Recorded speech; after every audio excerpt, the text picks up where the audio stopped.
RBI के x deputy governor रह चुके 2009 से लेकर 2014 तक रहे श्री केसी चक्रवर्ती इस वक्त हमारे साथ हैं। बहुत बहुत शुक्रिया हमसे बात करने के लिए। एबीपी में स्वागत है आपका सर।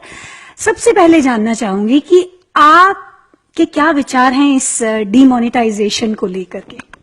देखिए, डीमोनेटाइजेशन का कोई आर्थिक रैशनल युक्ति मुझे दिखाई नहीं देता है। लेकिन इससे जो है इकोनॉमी को फायदा कम होगा, नुकसान अधिक होगा। डीमोनेटाइजेशन से लोगों को, आम आदमी को तकलीफें अधिक होगी, फायदा कुछ नहीं होगा। और ये जो आर्गुमेंट है कि काला धन या जाली नोट, इसके लिए इसको बंद हो जाएगा, ये तो हमें लगता है सरकार भी नहीं बता रही कि नहीं होगा, बताए कम होगा।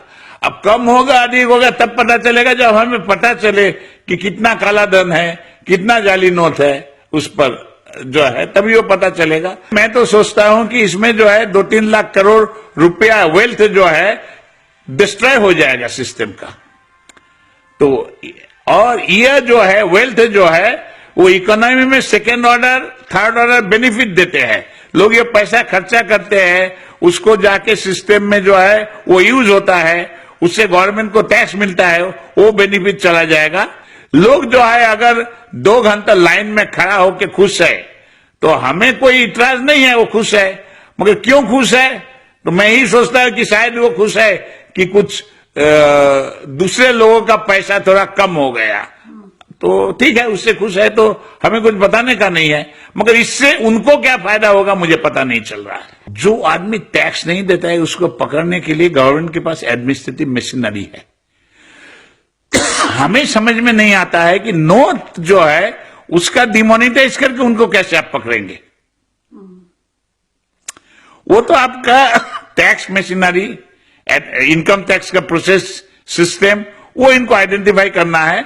और बड़े मछली को गवर्नमेंट नहीं जानता है, इनकम टैक्स का इंटेलिजेंस को नहीं जानता है, ये तो मैं मानने के लिए तैयार नहीं हूं। अगर वो रुपया जमा हुआ है, बल्कि नोट जिसका कोई वैल्यू नहीं हुआ है वो जमा हुआ है। आपके घर में जो पैसा था वो जल गया, उसमें आपका नुकसान हुआ।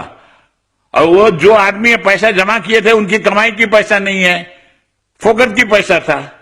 मगर सरकार को क्या फायदा हुआ, लोगों को क्या फायदा हुआ, मुझे समझ में नहीं आया। कि जो आदमी ने कभी बैंक की शक्ल नहीं देखी थी, आज वो कम से कम बैंक जा रहे हैं, क्यू में खड़े हो रहे हैं, उस पूरे प्रोसीडियर को फॉलो कर रहे हैं। कोई आदमी बैंक नहीं जाना चाहता है डेमोक्रेसी में।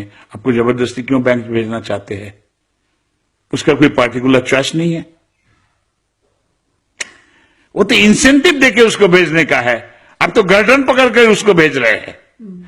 अगर यही जो है मंशा है इस चीज की, हमें कुछ कहने का नहीं है। मगर मैं समझता हूं कि कोई भी डेमोक्रेटिक सिस्टम में जबरदस्ती किसी से कोई काम कराना नहीं चाहिए।